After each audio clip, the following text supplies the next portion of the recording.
नमो भगवते वासुदेवाय।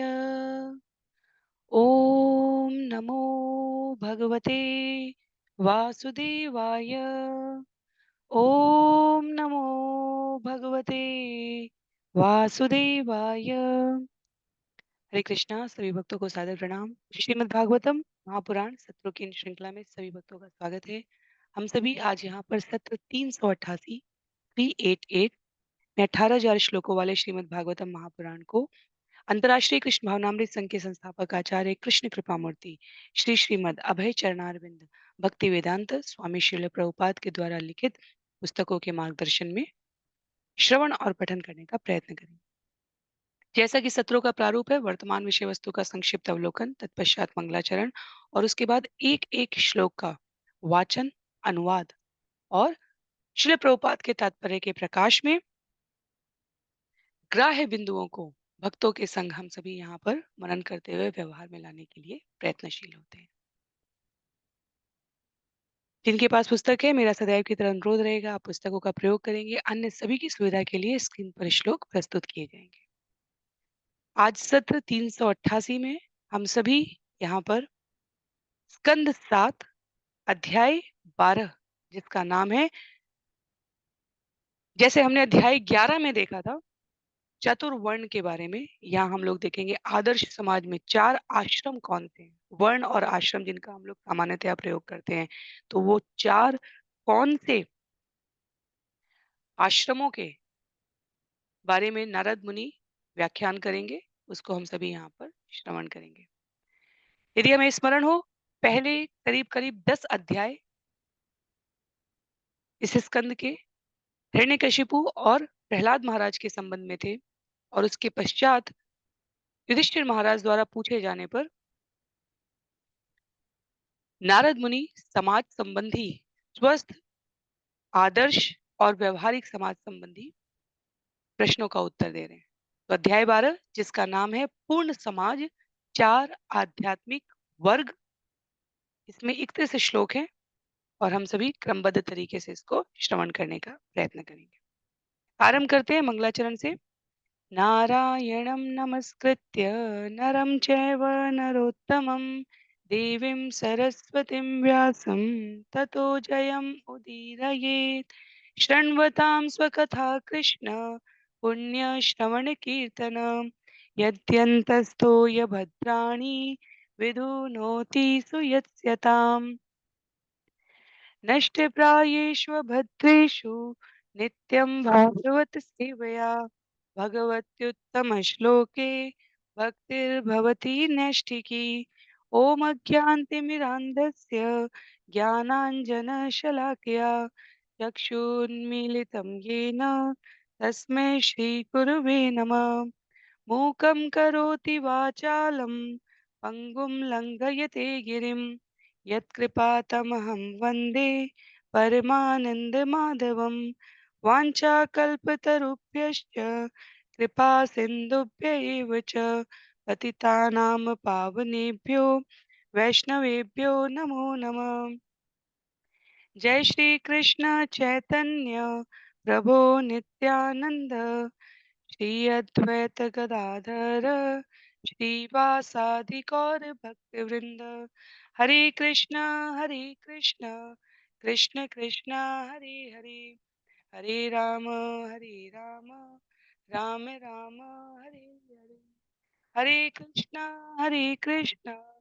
कृष्ण कृष्ण हरे हरे, हरे राम राम राम हरे हरे। हरे कृष्णा कृष्ण कृष्ण हरे हरे, हरे राम राम राम हरे हरे। हरे कृष्णा। तो पुनः सभी भक्तों को सादर प्रणाम। सत्र 388 में आरंभ करते हैं स्कंद 7 अध्याय 12 श्लोक संख्या 1 से लेकर। तो पूरे जैसा हम देख सकते हैं, 2 वर्गीकरण है श्लोकों के समूह का। 1 से लेकर 16 तक में जो ब्रह्मचारी के रूप में उत्तरदायित्व है, कार्य है, क्यों आवश्यक है ब्रह्मचर्य, उसका उल्लेख है। और 17 से लेकर 31 तक वानप्रस्थ के बारे में उल्लेखित किया गया है। तो कहते हैं यहाँ पर,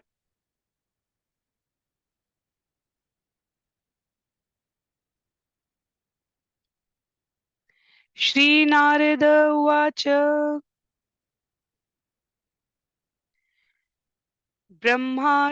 ब्रह्मचारी गुरुकुले वसन्तान्तो गुरोर्हितम् आचरन् दासवत्नी च गुरो सुहृद सौहृद। नारद मुनि ने कहा,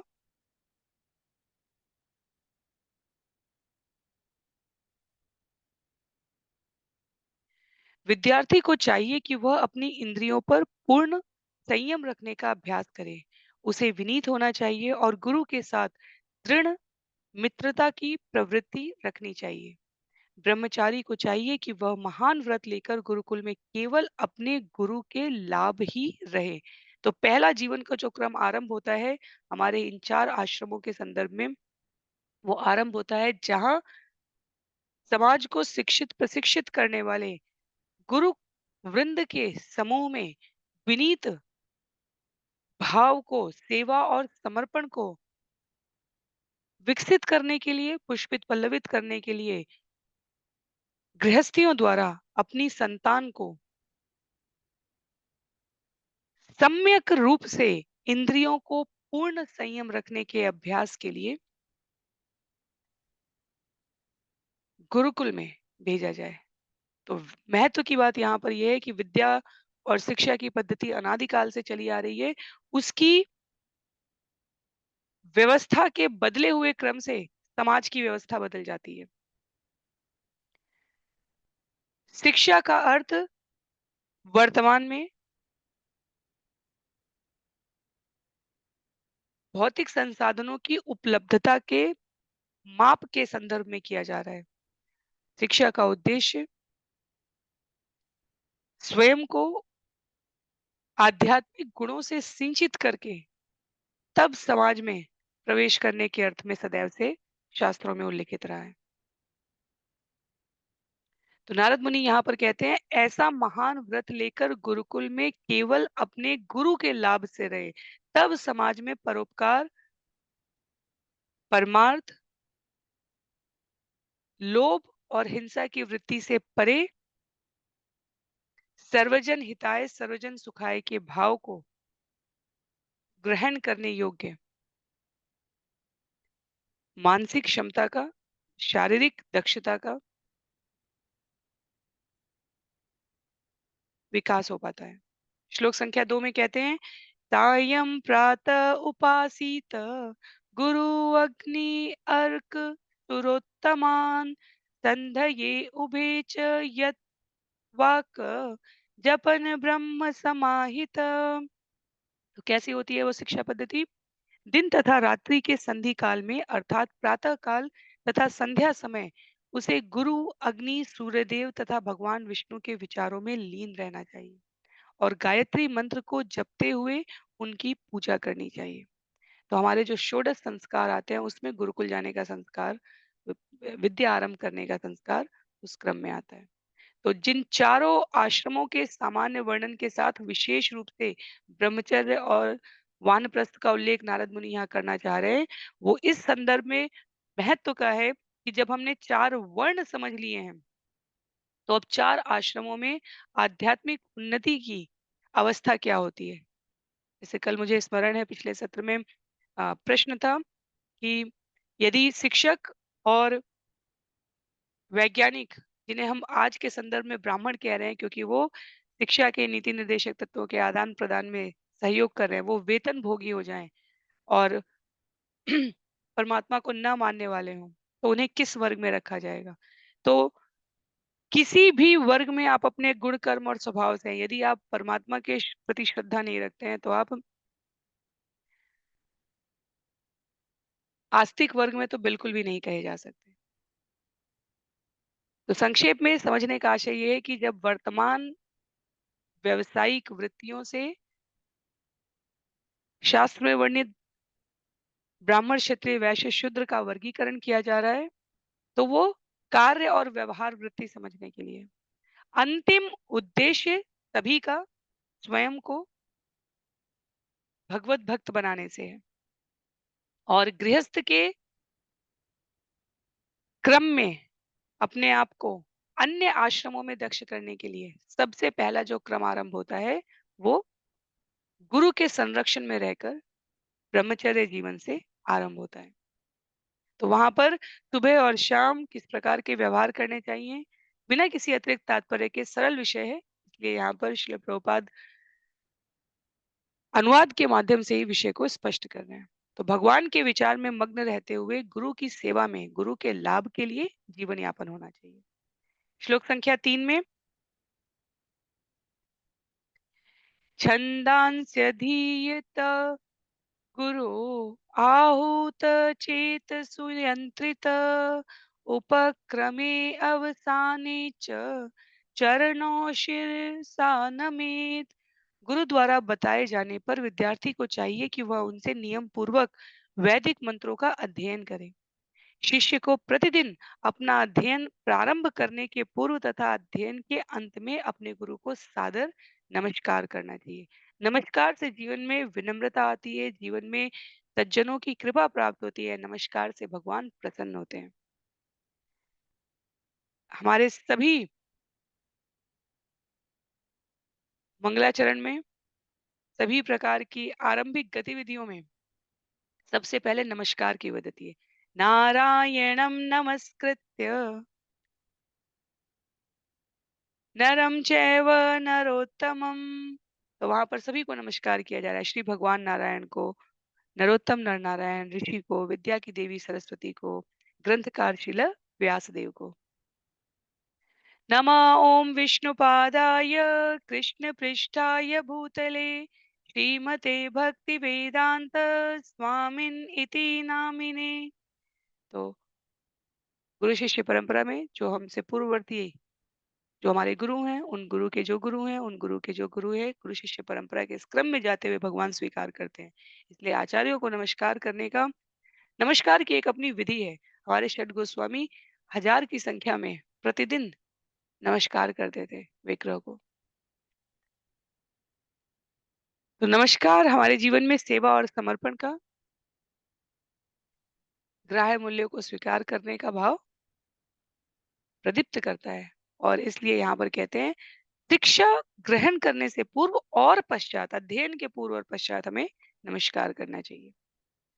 आगे कहते हैं नारद मुनि श्लोक संख्या 4 में मेखला अजिन वासांसी जटा दंड कमंडलून बिभ्रयात उपवीतम च दर्भ पाणिर्यथोदितम। अपने हाथ में शुद्ध कुश घास लिए हुए ब्रह्मचारी को मूंज की मेखला तथा मृगशाला का वस्त्र पहनना चाहिए। उसे शास्त्रोक्त विधि से जटा रखनी चाहिए, दंड धारण करना चाहिए, कमंडल लेना चाहिए और यज्ञोपवीत धारण करना चाहिए। तो एक बार आरंभ करने के पश्चात ये सारी गतिविधियां स्वयं सिखाई जाती हैं। सायं प्रातः चरेत भैक्ष्यम गुरवे तन्निवेदयेत् भुञ्जीत यद्यनुज्ञातो नो चेत उपसेत् क्वचित्। सायं प्रातः चरेत् भैक्ष्यं गुरवे तत् निवेदयेत् भुङ्क्षीत् यदि अनुज्ञात नो चेत उपवसेत् क्वचित्। ब्रह्मचारी को सुबह शाम भिक्षा मांगने के लिए बाहर जाना चाहिए और जो कुछ भी भिक्षा में मिले उसे लाकर गुरु को दे दे। वह तभी भोजन करे जब गुरु उसे भोजन करने का आदेश दे, अन्यथा यदि कभी गुरु आदेश न दे तो वह कभी कभी उपवास करे। सामान्यतया यह नहीं होता, पर आचार्यों की, शिक्षकों की, अ, जो प्रशिक्षक वर्ग है वो किस प्रकार की शिक्षा देना चाहता है, उसके लिए पूर्ण समर्पण हो तब पूर्ण ज्ञान आता है। पात्रता विकसित होने से जीव उस विषय में दक्ष होने की अर्हता अर्जित कर लेता है। तो पात्रता होनी चाहिए, योग्यता होनी चाहिए और तब गुरु के आदेश के अनुसार जीवन जीने से वह विकसित होती है। आगे सुशीलो मितभुग्दक्ष श्रद्धानो जितेन्द्रिय यावदर्थं व्यवहरेत स्त्रीषु स्त्री निर्जितेषु च। ब्रह्मचारी को सदाचारी तथा भद्र होना चाहिए।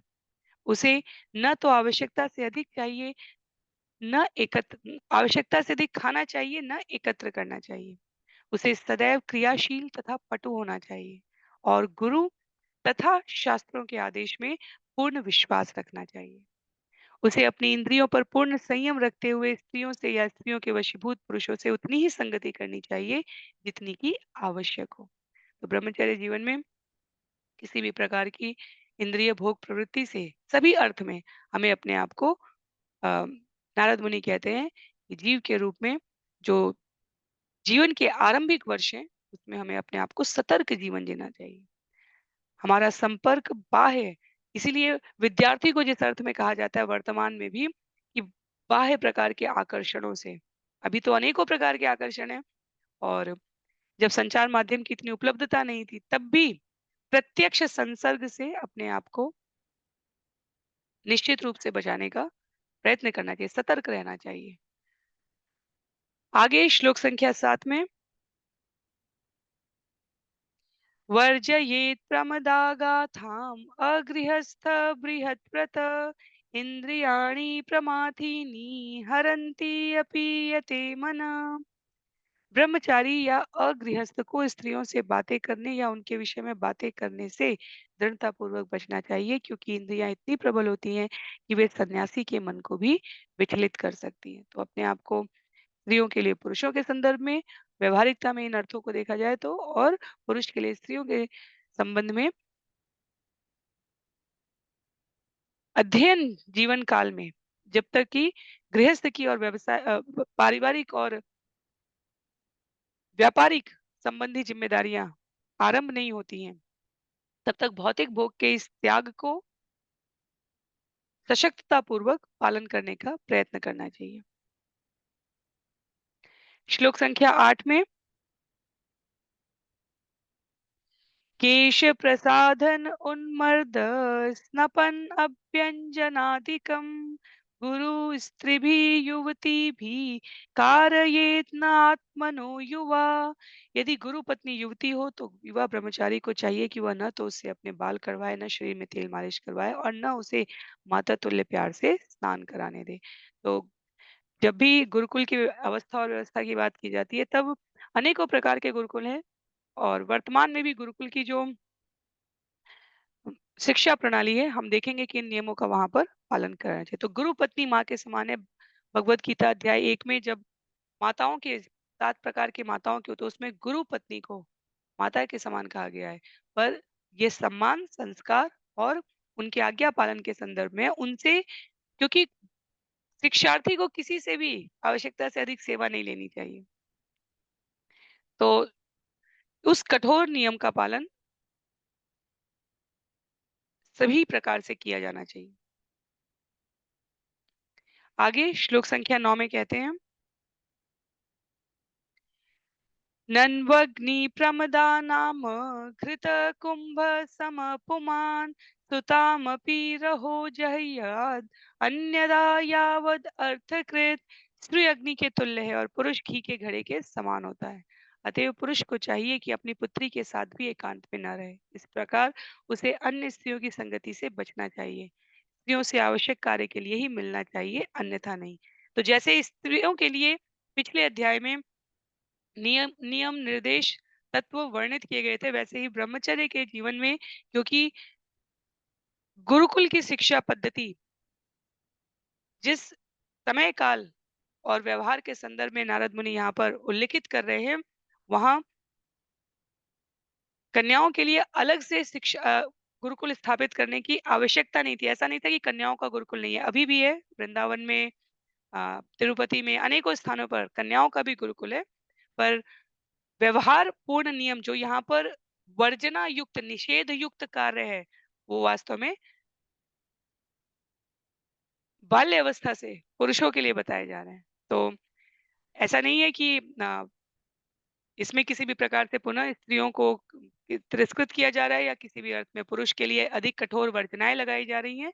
यह यहाँ पर वैदिक सभ्यता के व्यवहारिक अर्थ को स्पष्ट करने के लिए इंगित किया गया है। तो यदि कहा जाए कि वर्तमान की शिक्षा पद्धति श्रेष्ठ है या नहीं है तो उसके वो एक अलग विषय है।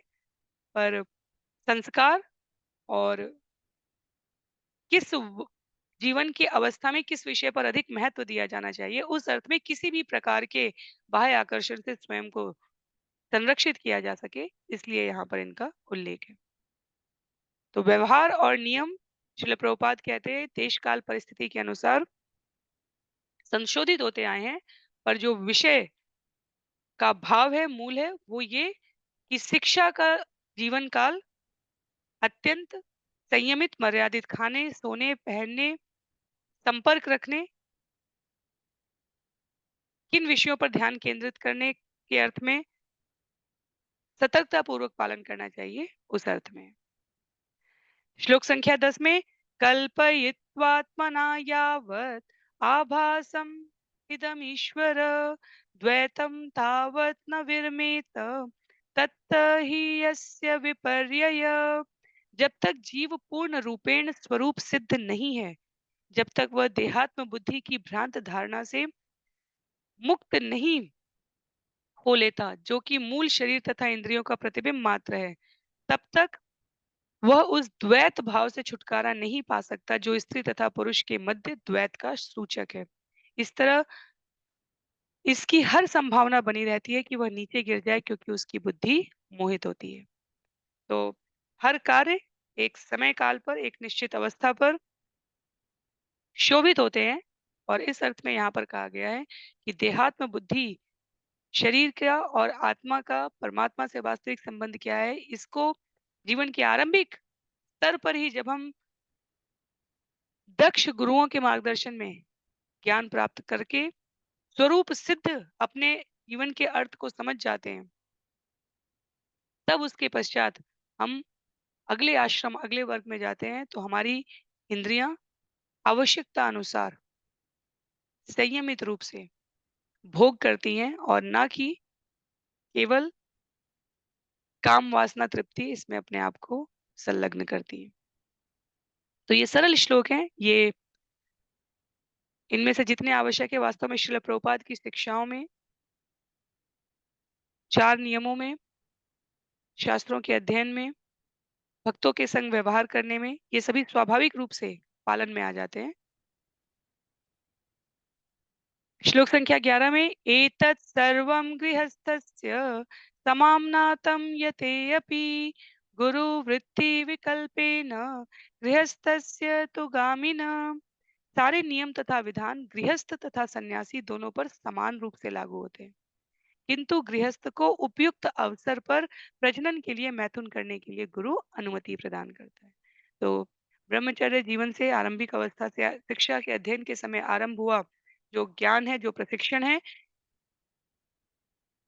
गृहस्थ आश्रम में प्रवेश करने पर भी गुरु के साथ हमें विभिन्न स्थितियों और परिस्थितियों में मार्गदर्शन की आवश्यकता होती है। तो जीवन चाहे कोई भी हो, चाहे गृहस्थ का हो, चाहे वानप्रस्थ का हो, चाहे सन्यास का हो, चाहे ब्रह्मचर्य का हो, श्रील प्रभुपाद कहता है, श्रील प्रभुपाद कह रहे हैं यहाँ पर, हर एक व्यक्ति जीवन की हर अवस्था में यदि गुरु के नियमों के अधीन रहता है, तब वह इस जगत के भवकूप में गिरने से स्वयं को बचा सकता है। धर्म विरुद्धो भूतेषु कामोस्मि। धार्मिक विधि विधान की अवज्ञा किए बिना जीवन बिताना, ये धर्म है। तो हर अवस्था में, अब ब्रह्मचर्य से कह रहे हैं यहाँ पर नारद मुनि, ये सारे नियम गृहस्थ में भी समान रूप से उपयोगी हैं। एक अधिक बात यहाँ पर यह है कि गृहस्थ के उत्तरदायित्व में संयमित इंद्रिय भोग की अनुमति प्रदान की गई है। आगे श्लोक संख्या 12 में अंजना अभ्यंजन उन्मर्द स्त्री अवलेख आमिषम मधु त्रकंधलेप अलंकारान तजेयु ये बृहत व्रता। ब्रह्मचारियों या उन गृहस्थियों को जिन्होंने उपयुक्त विधि से वर्णित ब्रह्मचर्य व्रत धारण कर दिया रखा है, उनके लिए आंखों में सुरमा या अंजन लगाना, सिर में तेल मलना, हाथ से शरीर की मालिश करना, स्त्री को देखना या उसका चित्र बनाना, मांस खाना, शराब पीना, शरीर को फूलों के हारों से सजाना, शरीर में इत्र फुलेल लगाना या शरीर को आभूषणों से अलंकृत करना मना है। उन्हें इन सब का परित्याग करना चाहिए। पुनः इंद्रियां बाह्य वृत्ति में अपने आप को अधिक आकर्षित ना कर सके, इसके लिए इन बातों को उल्लेखित किया गया है। सामान्यतः वर्तमान परिस्थितियों में इनका स्वरूप बदल गया है, पर भाव कहने का यहाँ पे है कि सदैव स्वयं को देहात्म बुद्धि से बहुत अधिक अनुरक्त करने की अतिरिक्त आवश्यकता नहीं। उषित्वेवं गुरुकुले द्विज अधीत्य अवबुद्ध्य च त्रयीं साङ्गोपनिषदम् यावत् अर्थं यथा बलं दत्त्वा वरम् अनुज्ञातो गुरो कामं यदीश्वर गृहं वनं वा प्रविशेत प्रव्रजेत तत्र वा वसेत्। उपर्युक्त विधि विधानों के अनुसार द्विज को, ब्राह्मण, क्षत्रिय या वैश्य को गुरु के संरक्षण में गुरुकुल में निवास करना चाहिए। वहां उसे वेद, वेदांत तथा उपनिषदों का अध्ययन अपनी सामर्थ्य शक्ति के अनुसार करना चाहिए। यदि संभव हो तो शिष्य को चाहिए कि वह तब गुरु द्वारा मांगी गई दक्षिणा दे और तब गुरु के आदेशानुसार गुरुकुल छोड़ दे और अपनी इच्छा से किसी अन्य आश्रम को यथा गृहस्थ, वानप्रस्थ या संन्यास आश्रम को स्वीकार करे। तो पुनः आरंभ ब्रह्मचर्य जीवन से करते हुए गृहस्थ, वानप्रस्थ या संन्यास की स्वतंत्रता जब प्रशिक्षण समाप्त हो तो गुरु की आज्ञा के अनुसार गुरु दीक्षा देने के उपरांत अपनी स्वाभाविक वृत्ति में संलग्न होने के लिए अगले क्रम के आश्रम का चुनाव किया जाना चाहिए।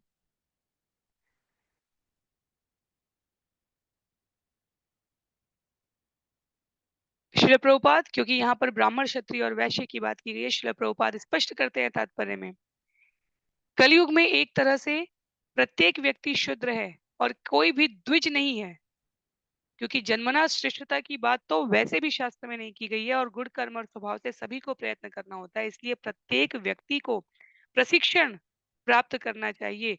वेदों के सार के अध्ययन के रूप में भगवान द्वारा कहे गए कथन को गुरु के मार्गदर्शन में समझने के लिए। श्रील प्रभुपाद कहते हैं ब्रह्मचारी के लिए गृहस्थी बनना अनिवार्य नहीं है। परम लक्ष्य सत्य को जानना है और वह शिक्षा के रूप में प्राप्त होते ही आगे के जीवन स्तर को किस क्रम में, किस आश्रम में जीना है, शास्त्र इसकी स्वतंत्रता प्रदान करता है। तो उदाहरण के लिए श्रील प्रभुपाद ये गुरु महाराज भक्ति सिद्धांत सरस्वती जी ब्रह्मचारी आश्रम के पश्चात सीधे संन्यास आश्रम में प्रवेश करते हैं। आगे श्लोक संख्या 15 में कहते हैं,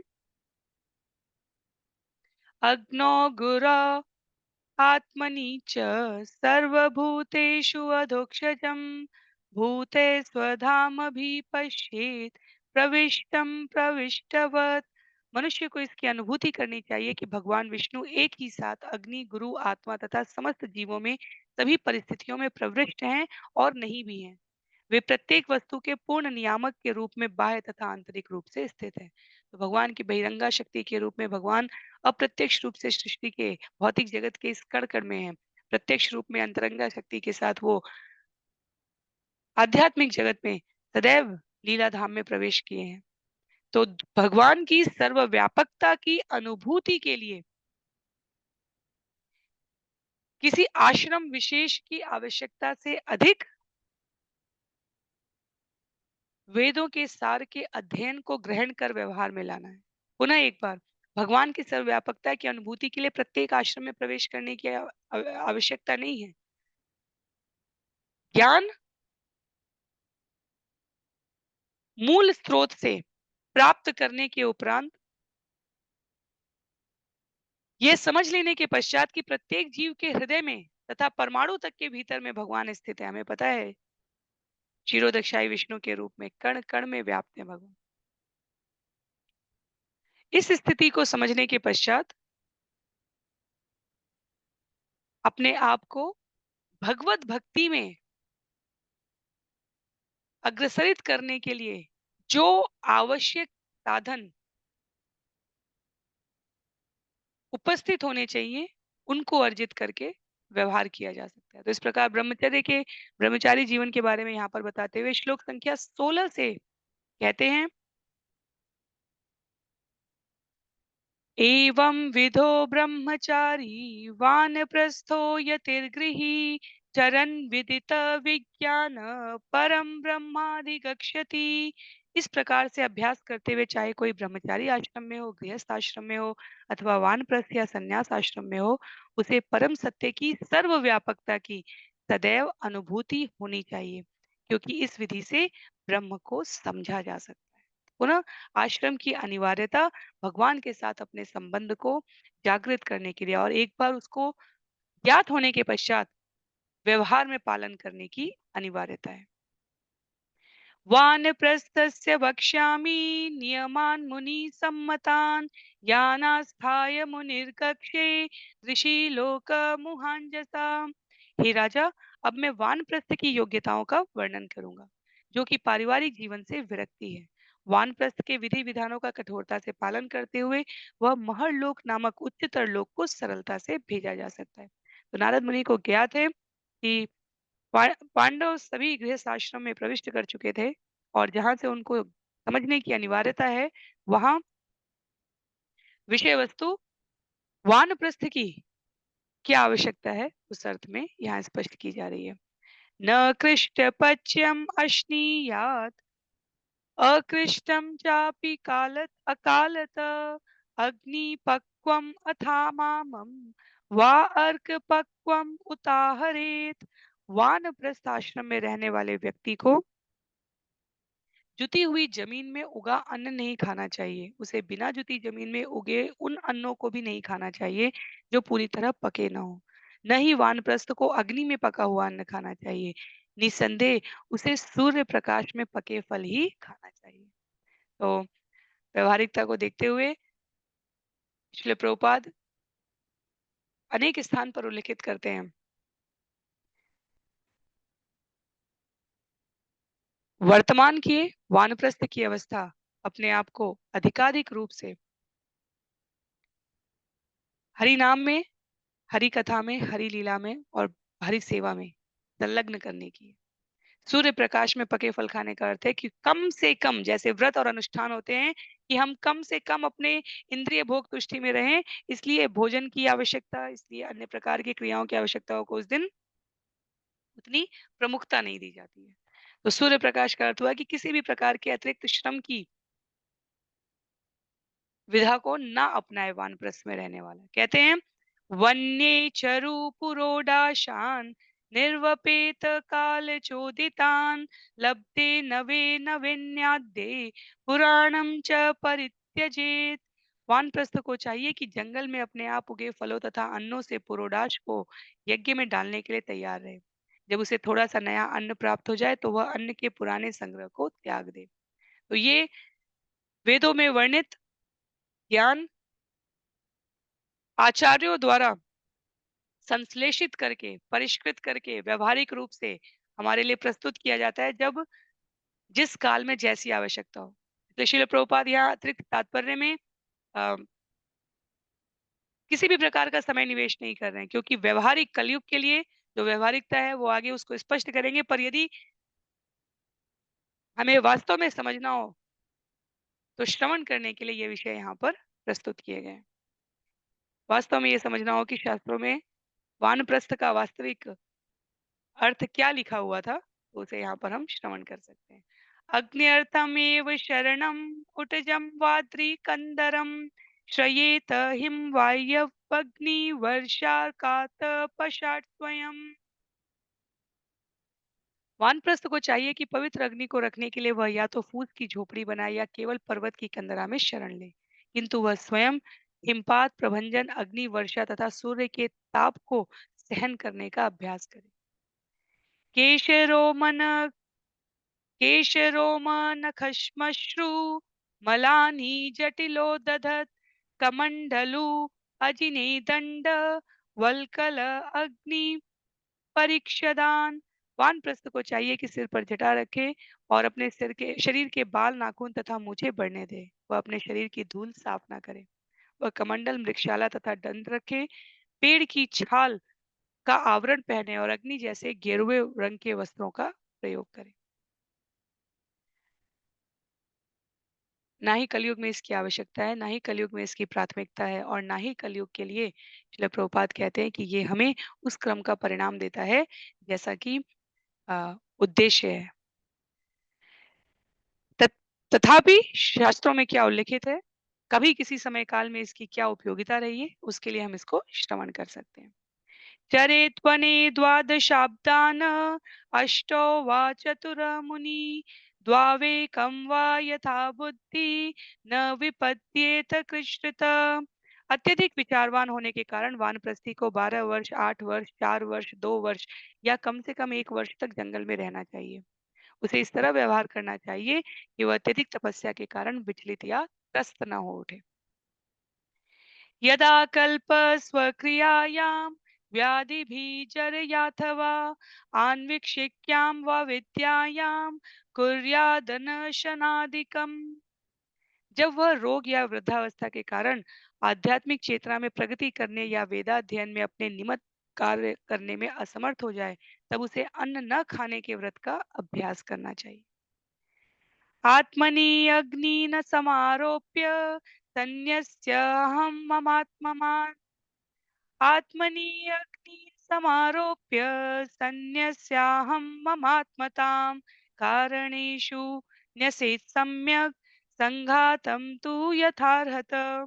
उसे अग्नि को अपने में भलीभांति रख लेना चाहिए और इस तरह शारीरिक ममत्व को छोड़ दे, जिसके कारण वह शरीर को निजी या आत्मा मानता है। वह धीरे धीरे भौतिक शरीर को 5 तत्वों में लीन कर दे। तो इस संदर्भ में अ, यदि हमें समझना हो कि कलयुग के लिए ये व्यावहारिक है, एक स्वर में, एक स्पष्ट शब्द में उत्तर नहीं कहा गया है, पर अलग-अलग काल की जो विधाएँ बताई गई हैं, उनमें जब जंगल होते थे, जब एकांतवास संभव था, तब के लिए जो वेदों में विनिर्णित वानप्रस्थ आश्रम है, यहाँ उसका परिचय कराया जा रहा है। क्योंकि वास्तव में शरीर से ममत्व त्यागना क्रमशः उत्तरोत्तर जीवन की अवस्था में ये बढ़ता चला जाना चाहिए और इसलिए वानप्रस्थ की अवस्था में बाह्य रूप से इस प्रकार के आचरण को करने का अर्थ है कि शरीर और आत्मा अलग हैं, इस ज्ञान का बने रहना सतर्कता पूर्वक। भक्त के रूप में, वैष्णव के रूप में हमें हर क्षण जन्म लेने से लेकर अपने जीवन के प्रत्येक काल में इसका ज्ञान आचार्यों के संरक्षण में, भक्तों के संग में बना ही रहता है। आगे श्लोक संख्या 25 में कहते हैं, हे खानी वायु निश्वासान तेजसोष्माणमात्मवान अप्सु अश्रिक्श्लेष्म पूयानि शीतोशेषम यथोद्भवम्। गंभीर स्वरूप सिद्ध ज्ञानवान व्यक्ति को चाहिए कि वह शरीर के विभिन्न अंगों को उनके मूल स्रोतों में लीन कर दे। शरीर के छिद्र आकाश द्वारा उत्पन्न है, श्वास की क्रिया वायु से उत्पन्न है, शरीर की ऊष्मा अग्नि द्वारा जनित है और वीर्य रक्त तथा कफ जल द्वारा उत्पन्न है। त्वचा, पेशी तथा अस्थि जैसी कठोर वस्तुएं पृथ्वी द्वारा उत्पन्न है। इस प्रकार शरीर के सारे अवयव विभिन्न तत्वों द्वारा उत्पन्न है, अतएव इन सबको पुनः उन्हीं तत्वों में लीन कर देना चाहिए। तो हम सभी जब स्कंद 2 में तन्मात्राओं के बारे में श्रवण कर रहे थे, वहां पर भी ये स्पष्ट किया गया था कि मनुष्य शरीर के विभिन्न तत्वों के मूल स्रोत कौन-कौन से हैं? शरीर, अस्थि, पेशी, रक्त, वीर्य, मल, मूत्र, ऊष्मा, श्वास इनसे बना हुआ ये ढांचा जो हमें प्रदान किया गया, ये किससे बना है? क्षिति, जल, पावक, गगन, समीरा। पृथ्वी, जल, अग्नि, वायु और प्रकाश से बना है। और इसीलिए जब हमारे विधि विधान के संस्कारों में जब शरीर की अंत्येष्टि क्रिया की बात की जाती है, तब जीव को क्या कहा जाता है? क्षिति, जल, पावक, गगन, समीरा ये नश्वर पुनः शरीर के तत्व उसमें मिल जाने के ज्ञान से, जब ये मिले उससे पहले जीव को इस ज्ञान से अपने आप को स्वरूप सिद्ध रखना चाहिए, तब आत्म तत्व की बात जीवन में स्थिर रहती है। पंच रचित ये अधम शरीरा, तो शरीर की स्थिति केवल इतनी ही है, वो तत्वों में पुनः विलीन हो जाएगी, चाहे हम प्रयास करें उसको समर्पित करके अग्नि में, या हम उसको प्रयास करें पृथ्वी में, अ, जमीन के नीचे रख के, किसी भी विधि से वो यहीं रह जाने वाले तत्वों से बनी हुई है। आगे कहते हैं वाचमग्नो स वक्तव्याम इंद्रे शिल्पम करावपि पदानि गत्या वयसि रत्योपस्थं प्रजापतो मृत्योपायुं विसर्गं च यथा स्थानं विनिर्दिशेत् दिक्षु श्रोत्रं सनादेन स्पर्शेनाध्यात्मनि वचम् रूपाणि चक्षुषा राजन् ज्योतिष्यभिनिवेशयेत् अप्सु प्रचेतसा जिह्वां घ्रेये घ्राणं शितोन्यसेत्। तत्पश्चात वाणी विषय को वाक इंद्रिय जीव सहित अग्नि को समर्पित कर दें। कला कौशल तथा दोनों हाथ इंद्रदेव को दे दें। गति करने की शक्ति तथा पांव भगवान विष्णु को दे दें। उपस्थ सहित इंद्रिय सुख प्रजापति को सौंप दें। गुदा को मलोत्सर्ग क्रिया सहित उसके असली स्थान मृत्यु को सौंप दें। ध्वनि कंपन समेत श्रवणेन्द्रिय को दिशाओं के अधिपति को दे दें। स्पर्श समेत स्पर्शेंद्रिय वायु को समर्पित कर दें।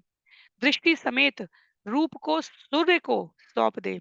वरुण देव समेत जीभ जल को दे दे तथा दोनों अश्विनी कुमार देवों सहित घ्राण शक्ति पृथ्वी को अर्पित कर दे। तो हमने जब इंद्रियों के अधिपति देवताओं के रूप में भगवान के विराट स्वरूप की जो विद्वत जनों की सामान्य मनुष्य को भगवान की स्थिति समझ में आ जाए, वहां इंद्रियों के अधिपति ऋषिकेश भगवान के विराट स्वरूप में एक एक इंद्रिय के देवताओं को देखा था अधिपतियों के रूप में। यहाँ पर वानप्रस्थ आश्रम में क्रमशः जीव की मानसिक स्थिति अपने आप को इस प्रकार एक एक देवताओं को उनके द्वारा प्रदत्त इंद्रियों को समर्पित करने की व्याख्या की गई है। श्लोक संख्या 29 और 30 में इस क्रम में कहा गया है मनो मनोरथश्चेन्द्रे बुद्धिम बोध्य कवो परे कर्माण्यध्यात्मना रुद्रे यद अहम ममता क्रिया सत्वेनं चित्तम क्षेत्रज्ञे गुणे वैकारिकं परे अप्सुषितिमपो ज्योतिष्यदो वायो नभस्यमुं कूटस्थे तच्महति तत् अव्यक्ते अक्षरे च तत्। मन को मनोरथों समेत चंद्रदेव में लीन कर दें। बुद्धि के सारे विषयों को बुद्धि समेत ब्रह्मा जी में स्थापित कर दें। मिथ्या अहंकार जो प्रकृति के गुणों के अधीन रहता है और मनुष्य को यह सोचने के लिए प्रेरित करता है मैं यह शरीर हूँ और इस शरीर से संबंधित प्रत्येक वस्तु मेरी है, उसे भौतिक कार्यकलापों समेत मिथ्या अहंकार के अधिपति रुद्र में लीन कर दें। भौतिक चेतना को विचार के लक्ष्य समेत प्रत्येक जीवात्मा में और भौतिक प्रकृति गुणों के अधीन कर्म करने वाले देवताओं को विकार युक्त जीव समेत पर ब्रह्म में लीन कर दें।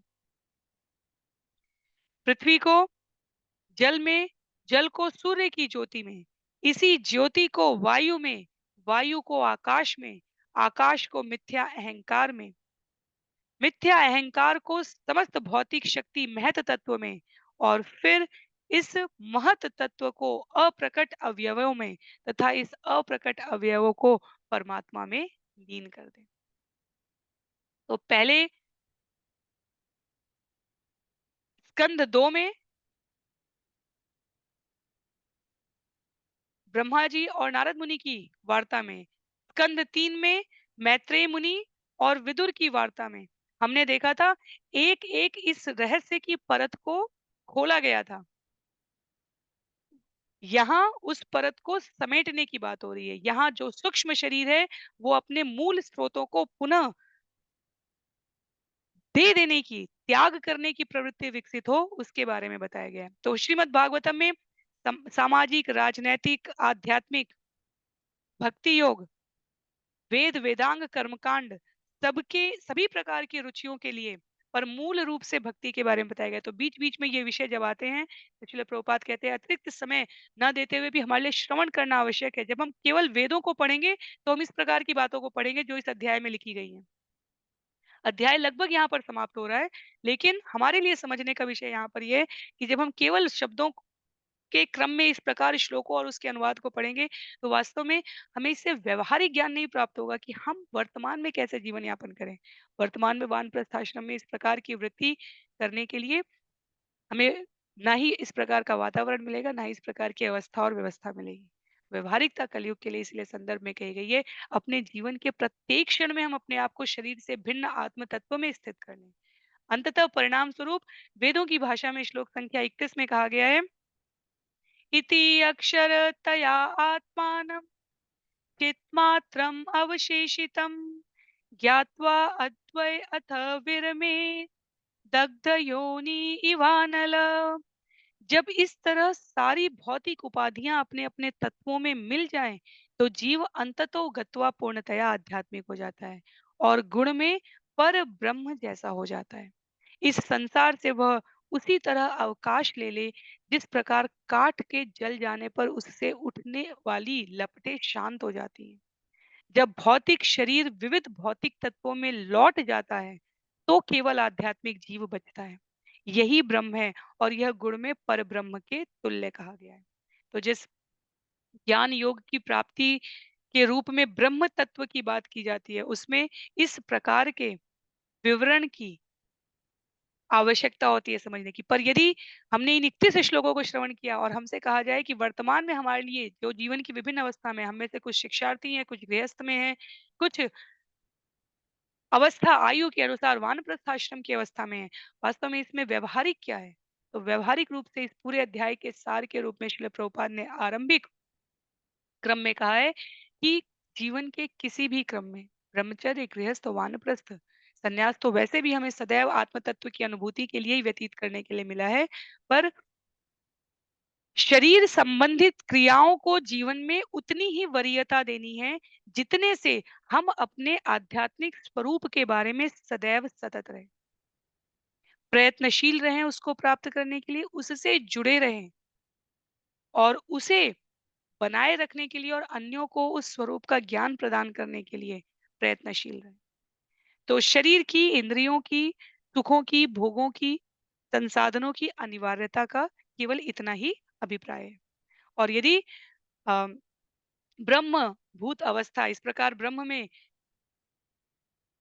प्रवेश करने की जो भाव है, जो धारणा है, जो कर्तव्य इति है, वो समझनी है, तो इस अध्याय में उसे इस प्रकार से वर्णित किया गया है। आगे आगे भी इस स्कंद में अभी 3 और अध्याय हैं और जहाँ तक मुझे ये अध्याय यहाँ पर समाप्त होता है। श्रील प्रभुपाद कहते हैं इस प्रकार श्रीमद् भागवतम के सप्तम स्कंद के अंतर्गत पूर्ण समाज 4 आध्यात्मिक वर्ग नामक 12वें अध्याय के भक्ति वेदांत तात्पर्य यहाँ पर पूर्ण हो रहे हैं। पर अगले जो 3 अध्याय हैं उनमें क्रमशः बढ़ते हुए अ, सिद्ध पुरुष का आचरण कैसा होना चाहिए, आदर्श पारिवारिक जीवन, पूरा एक अध्याय समर्पित है आदर्श पारिवारिक जीवन को स्पष्ट करने के लिए। और हमें कितना भी लगे कि ये हमारे लिए किस प्रकार से उपयोगी है,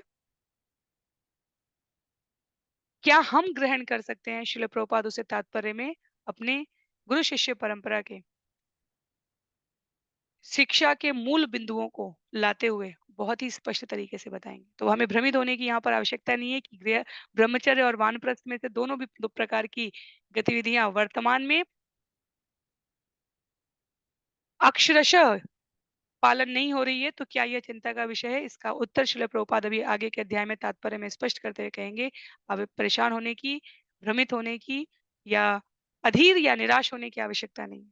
भक्त के रूप में, साधक के रूप में, कलयुग में स्वयं भगवान के अवतार के रूप में चैतन्य महाप्रभु ने या वो परंपरा में आए हुए आचार्यों ने जिस व्यवहार की संस्तुति की है, वो हमारे लिए अनुकरणीय है। तो अध्याय यहाँ पर समाप्त हो रहा है। आगे के अध्यायों में संस्कृत मनुष्यों के लिए क्या उपदेश है, अ, पारिवारिक जीवन कैसा होना चाहिए, सिद्ध पुरुष का आचरण कैसा होता है, इन सब के बारे में वर्णन किया जाएगा। तो ये अध्याय यहाँ पर समाप्त हो रहा है। ये सत्र भी हम लोग यहाँ पर समाप्त करते हैं। श्रील प्रभुपाद की जय, श्रील गुरुदेव की जय, अनंत कोटि वैष्णव वृंद की जय, श्रीमद् भागवतम महापुराण की जय। हरे कृष्ण।